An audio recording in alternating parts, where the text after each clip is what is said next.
welcome to Sonic Legacy, where we dive into the timeless tales and transformative tunes that have shaped generations. All right, we are recording. How you feeling, buddy? Just going to the podcast. I'm feeling wonderful, man. How are you doing? Hey, brother. Hey, I just want to show off my shirt I'm wearing. Yay. I know you said it's a bit of a that shirt was 1987 Crazy Nights tour, and here while you're showing that shirt off, I'm going to talk about it, and I'm going to pull it up on the internet. And they sold that at the Crazy Nights tour, and it was Kiss without the makeup. Paul, Gene, Bruce, and Eric Carr. And Andy showing me the shirt. I'm like, that's somebody's having fun with that. Absolutely. Here, I'm going to pull it up right now. Talk amongst yourselves. Well, let me talk about, hey, welcome to Sonic Legacy. Of course, you've got me, Andy, down here in my bunker in Nashville, and my boy Brent. We're back again, just picking up where we left off with our band series, Kiss, which is a super important band to me and Brent and to tons of people around the world.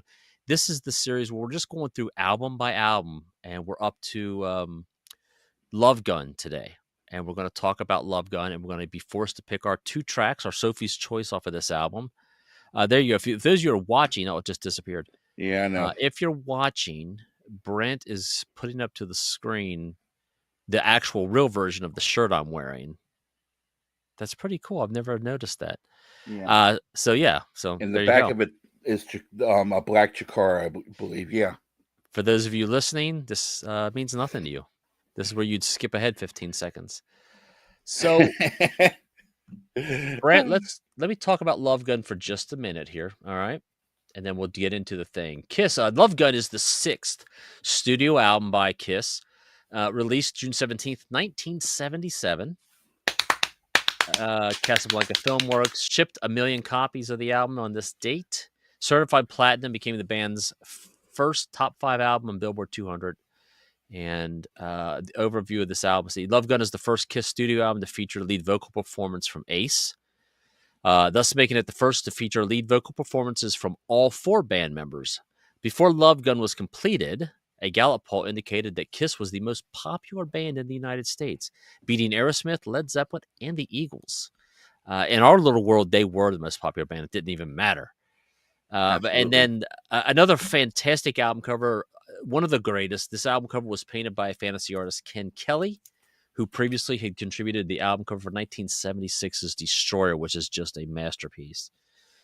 And this album, didn't it? It had a cardboard Love Gun inside of it, right? It had a order form. It had the cardboard Love Gun inside, and it had a piece of paper that you would lick. When you'd flip it with your wrist, a bang would pop out.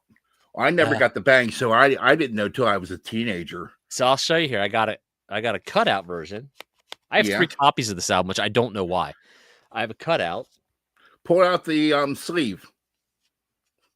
The Bloody Kiss logo. Yeah. Yeah, the guy, I think it was Dennis Wallach that did all that. Yeah. He was going everywhere trying to find real blood to use, but real blood is not red like that. He was getting cow's blood from butchers and what have you. I've got one that has no sleeve with it. Yep. And then I've got another one here. Now, again, I don't know why I have 3 copies of this. Because people give them to you when they're done. I think that's what it is. I think people, they give up and they give them to me. I thought I still had my Love Gun on one of these, but I guess I don't. Well, I have it, but in the order form and all that, but I don't. It's tucked away. But here it is. No, here I got one right here. What am I? Go ahead. I'll go over the track listing here. So this album here. That's a newer version. There you go. It's unpunched. It came with a picture disc. Yeah. So there you go. And they forgot to put them inside, I think, so they just shipped them with the records. In the back. That's cool as hell. I forgot all about it. So let's go down the track list, and we got another album with 10 tracks, which seem to be their standard, which I like, that they were not cheating us on tracks. And again, Kiss is still putting out albums at a pretty steady pace here. So we're going to go down the list. I'll list all the tracks. Brent can comment if he needs to, and then we will start picking our 2. Track number 1, I Stole Your Love. Number 2, Christine 16. Number 3, Got Love for Sale. Number 4, Shock Me. Number 5, Tomorrow and Tonight. Number 6, Love Gun. Number 7, Hooligan. Number 8, Almost Human. And number 9, Plaster Caster. And number 10, Then She Kissed Me. Brent, is the album order, is that the correct order? No, it's not now. There's somebody on the internet that can test. If look at them. Look at the shape. Somebody can test if they try to make that look like a male genitalia. Oh. It kind of looks more like a butt plug. I mean, I don't know. But that's what they can test. That's why they did the songs in an off order. Yeah, because I'm like, that's not the same order. Nobody can prove it. But there's some guy that's been on a podcast or something. He swears up and down that's why they did this. Thank you, internet. But what I can give you is, what's the story about the women, Andy? I don't have any clue. You're gonna tell me? Yeah, I'm gonna tell you. Every woman's face is exactly the same. Okay. Do you know why? Is that how Gene sees women? No. It's how Ken Kelly sees women. Every one of those women, yeah, that's his wife's face on every one of them. Oh, that's pretty cool to know. Yeah. That's a nice little factoid there. Thanks, so buddy. There you go. I did. What else? What you get? Other trivia about this album before we get into our Sophie's Choice here? But yeah, that's pretty much. Yeah, he there's pictures of her modeling, doing the headshots, and he painted her up. I think that's really cool of him. But anyway, well, she's kind of hot if she looks like that. Love Gun, Ken Kelly. So, Brett, what are your thoughts on this album before we get into it? Picks up right where Rock and Roll Over left off. Yeah, sounds like a continuation of the record. To be quite honest with you, it does have kind of that feel like these songs were just more from those sessions. Yeah, I don't know if that's correct. Because we always wonder, every band we always wonder, like, how many songs did you bring in and how many are held over to the next album, Well, Love Gun wasn't held over because we know Paul wrote that supposedly on a flight. Wrote it in a matter of minutes, supposedly. Didn't talk. I got to look at something. Keep talking. Yeah, he supposedly wrote that on a flight. I don't know what would have been held over from Rock and Roll Over. Gene is notoriously writes 50 songs per album. That's why when we went to the vault and got the vault, there were so many songs, and they turn up years later after he's written this or that, or he wrote something in 1974 and all of a sudden you hear the guitar part on another song in 1982. That idea. So nothing wrong with that. I'm scrolling through over here on Wikipedia. Let me just read something here real quick. I think you'll appreciate. Where did I find it? I just scrolled past it. So again, this is just off Wikipedia. Anybody can look this up. I'm not breaking anything here, but they talk about a couple of songs. Like, "I Stole Your Love." Stanley has said the song came quickly. It was influenced in some ways by Deep Purple's song "Burn," which Burn is, as a drummer, Burn is a masterpiece of drumming. Christine 16, then unknown guitarist Eddie Van Halen and drummer Alex Van Halen, it says here, played on the demo of this song, as well as Got Love for Sale. Yep. And it says here the lyrics have a similar theme to Going Blind from the Hotter Than Hell album. Both songs involved older men lusting after underage girls. It was also sampled by Tone Loc on Funky Cold Medina. Is that correct? Yeah, Christine 16. That's what I thought. Dun, dun, dun, dun, dun, dun, dun. Cooling at the bar at a local discotheque.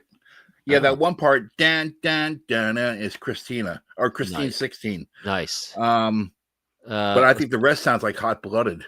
But it could be. We'll have to break that down one of these days. Shock Me, it says here, was inspired by an event. I think a lot of Kiss fans know this. That Lakeland, took place Florida. At Lakeland, Florida. Ace was actually shocked when he grabbed hold of was it a railing? I'm looking at it here. Yep. Metal staircase railing that wasn't grounded. But this was the first lead vocal that Frehley recorded. In his autobiography, he stated that he originally intended for Gene to sing the song, but bassist Gene Simmons encouraged Frehley to try it himself, and Frehley famously recorded the lead vocal part while laying on the floor. Now, here it says he did it because he liked it added pressure to his chest. I know you probably have a different story for that, but Story was the lights were out, and he laid down on the floor and sang it. yeah. Tomorrow and Tonight is a song written to try to recapture the feeling of rock and roll all night, but never reached the success of the aforementioned hit. And it says a sound check recording of the song appears on a Live 2. I have no idea what they're talking about there. The song was never played live by the band until the Kiss Cruise in November 2017. Yeah, it's on a Live 2, and that's just from a sound check, and they added the crowd noise over it. Love Gun, the title song, has been played on every Kiss tour since its release. Stanley has cited it is the Kiss song he is the proudest of writing. It is the first song that he wrote, arranged, and produced in its entirety. The song shares many of its lyrics with The Hunter, written by Booker T and the MGs, and originally recorded by Albert King in 1967. In his autobiography, Face the Music, Stanley acknowledges the derivation. I stole the idea of Love Gun from Albert King's version of The Hunter. Both Led Zeppelin, as part of How Many More Times, and Free, two big influences on Paul, recorded the song on their first albums in 1968. Plaster Caster, of course, we know is inspired by Cynthia Plaster Caster. What's her last name? Do you know her last name? Oh God! Don't it you didn't doesn't tell matter. me there was going to be a test. Doesn't matter. And then, of course, there's the song "Then She Kissed Me," which is a kind of a remake, gender reversed version of the Crystal song, 1963 song "Then He Kissed Me." So that's just a little bit of, little background. And now, Brent, let's cut to the chase. You like this album, right? Cynthia Albritton. Doesn't matter. She's not listening. I think she just died. No, she's definitely not listening then. But that song was an invitation from Gene to make a plaster cast of his love, which never happened. Never happened. He probably did it himself and sold it. Available at Kiss Online only. It's probably too small. He's probably too small. And he's like, Comes with a package, two Kiss condoms. We'll do my tongue instead. Yeah, exactly. Probably longer. Brent. Andrew. I'm saying to you, my buddy, my best friend here, you got to pick a song. Give me one song right now off the top of your head, looking at the set list, track list. What's one of the songs off this album that you got to have? You just got, this is it. No matter what I do, I got to have this song. Never tire of it, and this is my jam. Well, it's the opening track, I Stole Your Love. Yeah. I cannot disagree with you. It's such a fantastic song. It's a heavier side of Paul, but still with the same old kind of, breaking my heart and this and that and the other. And he was just firing on all cylinders around this time. Yeah. And God, what was it? I remember when we were in high school, and that's 1983, 84 ish. And I remember walking into, and you were singing it. And I said, I figured out what he says. And I said, how does it feel? Find out you're failing your test. And you're like, oh my God, that's so simple. How do we not know that? Yeah, because we never could figure out the words for some reason. Yeah. And such a great. How does it feel? I stole your love. So people, I'm gonna pick this one. I stole your love. Love it. Anyway, that's all you're gonna get out of me. That's it. So for me, a song that I love and I never tire of, even to this day, I've heard it thousands of times. When I hear it live, I still go crazy. And it's the title track, Love Gun. I love this freaking song. I never get tired of Love Gun. Yeah, and I think the story goes that Paul was trying to get Peter to sound like a machine gun when he was playing his drums. Yeah. And I think Peter's the one tries to take credit, saying he's the one that came up with the idea. Somebody's got to check it on it. Anybody that's paying attention and listening. They're both actually wrong, Brent. I checked on Wikipedia while you were talking. It was actually Eddie Trunk's idea.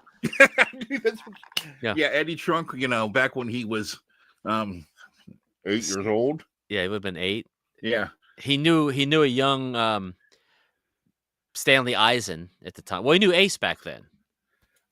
And he went to Ace and said, Ace, listen, have Peter play the drums like this. Trust me. Just trust me. Well, I'm a big deal. I'll be a big deal someday.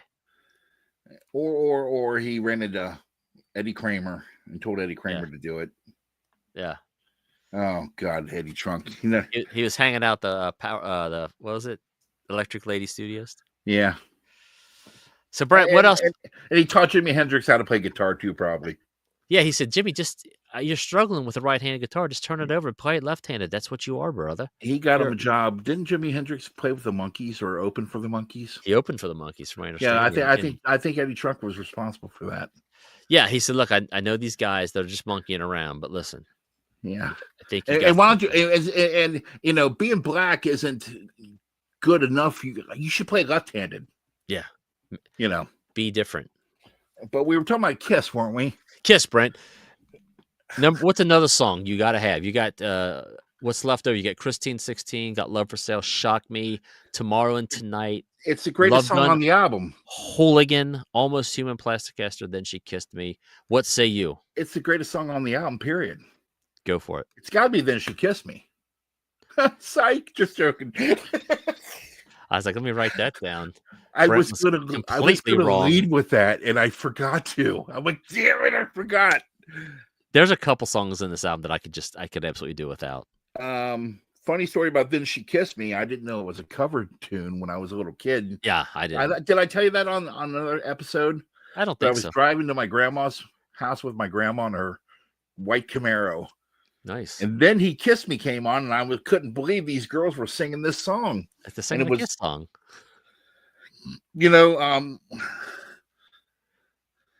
there's so much wrong with what I want to say, but so much right.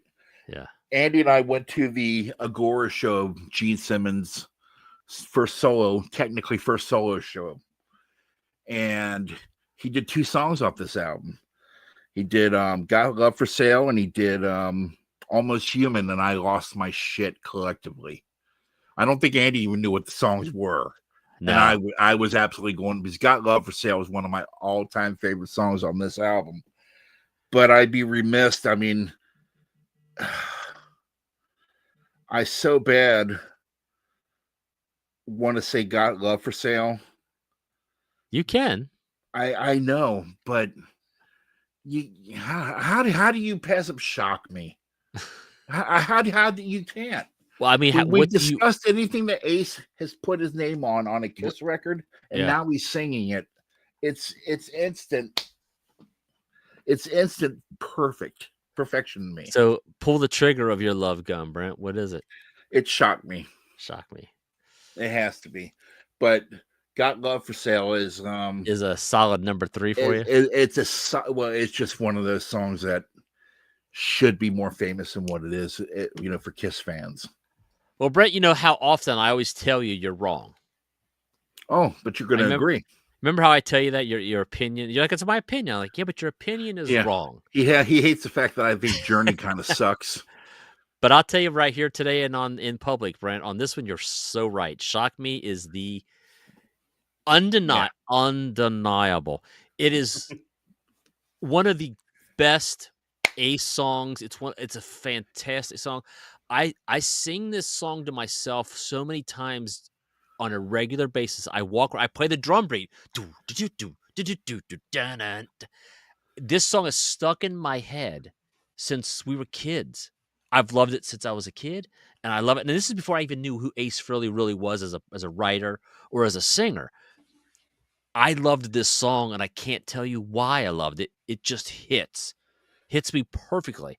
And like I said, there's stuff on this song that I could do at this album. Like, I don't care for Hooligan. I know people are going to probably hate on that, but they love that song. I don't care for Hooligan. I could do without it. Got Love for Sale is neither, Chevy on the 55 frame. Can't even spell my name. That doesn't make any school. Doesn't make any sense. What can I do to satisfy you? Yeah, I'm a hooligan. Shut up. But Shock Me, Shock Me is fantastic. And I'm with 100% on Brent with this one, and I think a lot of people would agree with us on this. And I don't think that's a stretch. I think if you'd gone Got Love for Sale, you might have got a few people going, "What?" But Shock Me, and look, I struggled because I wanted I Stole Your Love too, because you and I, we know we love that song. Yeah, Did I take it from you? No, because that's what I told you before we recorded. I was like struggling, but every time I've seen Kiss live, and I've only seen him, a handful of times, nothing like you. And like even Teresa, like when he does Love Gun live, Teresa, she just, oh my God, I love this song. I was like, it's almost a perfect song. It might be a perfect song, for Kiss especially, but it's the epitome of everything. But man, Shock Me. Boom. I think what makes Shock Me so, I think, what can I say, valuable? So iconic. So it's Ace. Well, first of all, it's the first time we all hear Ace sing. Yeah. Period. Yeah. And the way now later in life, Ace overdoes it, but the way Ace enunciates in his singing, like "Shock Me," it's different. Yeah, well, and also, I mean, it's different. Look, not dogging on Ace, but in his later years, like his live stuff, he's not great. I'm not knocking on him. I'm not saying that, but his studio, he sounds good. He's live. He's not the best live singer. But I don't think Ace ever considered himself a singer. No, he didn't. And the older he's gotten, he doesn't hear well anymore. Mm-hmm, sure. And but we love him. Yeah, and what he's smart with, he surrounds himself with guys that can play, guys that can harmonize, guys that make him look so much better. And that's not a knock on the guy. I'm glad that Ace does that. No, he's smart. He's the only touring portion of Kiss we have. Yeah. Think about that. Yeah. Well, I think Meredith says he's going to do stuff, but he's not a member of Kiss. Never has been. Never signed the contract. But he is a has-been. Oh. Boom. Hey, with that, let's cut this one off, all right? We got other albums to get to. Sure. Love Gun. Eddie Kramer produced it. Fantastic record. Check it out. Off the top of your head, now this is a spur of the moment. Where do you rank this one in the first 6? I don't mean to put you on the spot. Do you put it in the top? Well, we know it's better than Destroyer. This is the best thing they've done since Destroyer, Brent. Yeah. Thank you very much. Actually, it is. Little. It actually is because it's the album they did after. Oh no, Rock and Roll Over was the album they did after. I mean, how high do you rank this one in your top 6? I don't mean to put you on the spot. I don't know where I'd put it. I've never thought. I mean, we've done had phone conversations, and we've had back when we were first. Folks, back years ago when Andy and I were trying to dream up a podcast, we got in a room and we ranked our top 20 Kiss records of all time, I think it was. Yeah, we got a list of like 50 Kiss songs. We had the top 50. Or the songs. It was the songs. God, okay. I think I still have that list somewhere. We should pull that out. Yeah, I think I have. Well, yeah, you wrote mine down too, if I remember right. I think I did. Anyway, I don't think we put the. Do we do the album? Well, you know what? Save it. We'll do an episode where after we're done, we'll rank all the albums. But it's a good question. Out of the first 6 studio albums, where does this rank? And I haven't collectively thought of that in my head because Rock and Roll Over is my favorite. Number 2 would be Kiss. Number 3 would probably be Hotter Than Hell. This would be 4. As I said, this comes in, I think, at 4 for me. Slightly different order. Would be 5, and then Destroyer would be 6. I have Destroyer actually above this one just because I like more songs off of Destroyer personally, but we could debate that later. Overrated. I know. I hear you. Hey, Brent, say goodbye to everybody. Goodbye, everybody. Thanks for watching Sonic Legacy or listening. If you're just listening to the audio podcast, thank you so much. You can catch us on all the streaming platforms that are out there, the Apple Podcasts, the Spotifys of the world, the iHeartRadio, so to speak. Yeah. The YouTubes out of the world. You can see Brent and I doing this off and on for the foreseeable future because we're talking about Kiss, and it's a long conversation. But we hit Sonic Legacy. Thank you so much. And Andy tries to keep these episodes short, but I can't stop yakking. Yeah, we're at 25, going 25 minutes here. So, hey, everybody, thank you. We'll do this again. Tune in the next time when we talk about Dynasty. This has been a Touch of Madness production. Brought to you by the creative minds at Tommy Twins Media.